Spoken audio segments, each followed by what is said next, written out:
नमस्कार साथियों, स्वागत है आपका अपने इस यूट्यूब प्रयार पर। बात करते हैं हरियाणा चुनाव और जम्मू कश्मीर जो चुनाव हुए हैं, साथ में जो जब से रिजल्ट स्टार्ट हुए थे उसके बाद में अभी फाइनल रिजल्ट आ चुके हैं। उसके बाद में ईवीएम पे आरोप लगाए जा रहे हैं।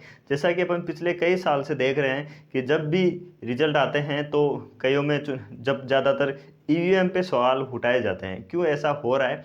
तो सबसे पहले भारतीय जनता पार्टी जो हरियाणा के अंदर चुनाव जीत चुकी है, वो 90 सीटों में से 45 सीटें चाहिए थी बहुमत, 48 सीटें वो है पूर्ण बहुमत से सरकार बना ली है। और वहाँ पे लगातार तीसरी बार है जब भारतीय जनता पार्टी सरकार बनी। जम्मू कश्मीर के अंदर वो दूसरे नंबर पर रही है, तो वहाँ पे सरकार नहीं बनी। तो जैसा कि जम्मू कश्मीर के अंदर धारा 370 हटाई गई थी 5 साल पहले, और उसके बाद में चुनाव करवाने की कोशिश कर रहे थे, नहीं अब जाके चुनाव हुई है। तो लेकिन वहाँ पे भारतीय जनता पार्टी जो है चुनाव हार चुकी है, मतलब पूर्ण बहुमत नहीं है ये।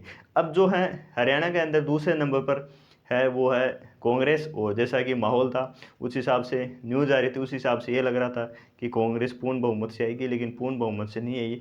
जैसे ही कांग्रेस सरकार बहुमत नहीं आई है, जैसा कि अपन देख रहे थे पिछले कई सालों से, वो ईवीएम पर आरोप लगाना, ईवीएम में गड़बड़ी बताना, ऐसा रोना जो है इलेक्शन कमीशन है उस पर आरोप लगाना स्टार्ट हो जाते हैं। तमाम वो पार्टियां एक जगह हो जाती है जो हारती है, और जो जहाँ भारतीय जनता पार्टी जीतती है उस पर आरोप लगाना स्टार्ट हो जाता है। और ये आरोप लगाना इलेक्शन कमीशन पे नहीं है, सुप्रीम कोर्ट पे भी है। सुप्रीम कोर्ट ऐसे एक दो कोई फैसले ऐसे दे देती है या अपने विचार उस पर आरोप लगाए जाते हैं साहब।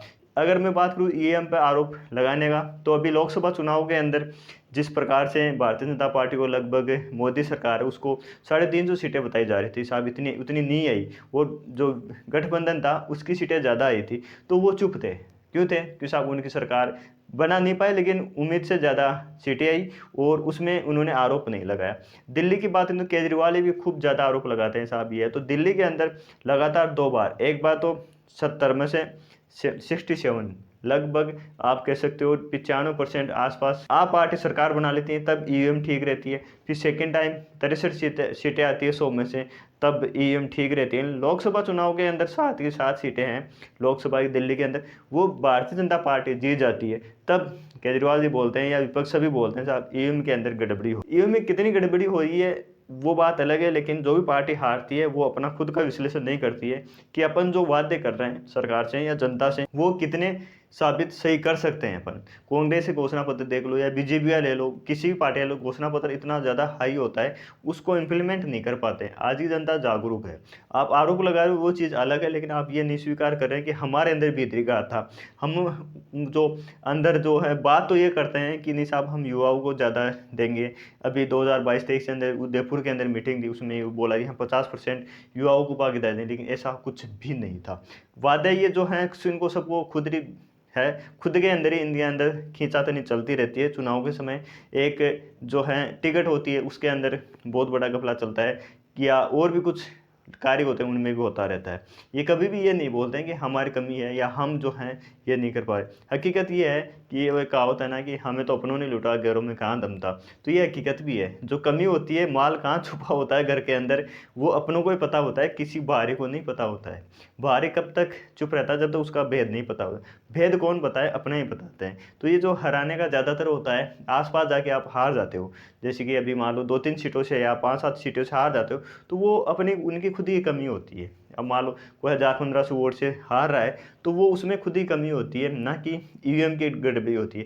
बाकी ईवीएम ले लो या चुनाव आयोग ले लो, उस पे हर बार जब भी कांग्रेस चुनाव हारती है तो वो उस पे आरोप लगाती है। मैं किसी पार्टी से ऐसे नहीं हूँ कि नहीं साहब भारतीय जनता पार्टी जीत गई, तो वो अगर भारतीय जनता पार्टी हार जाती है इसमें दोनों जगह, तो वो ईवीएम पे गड़बड़ी थे आरोप नहीं लगा सकती थी। क्यों?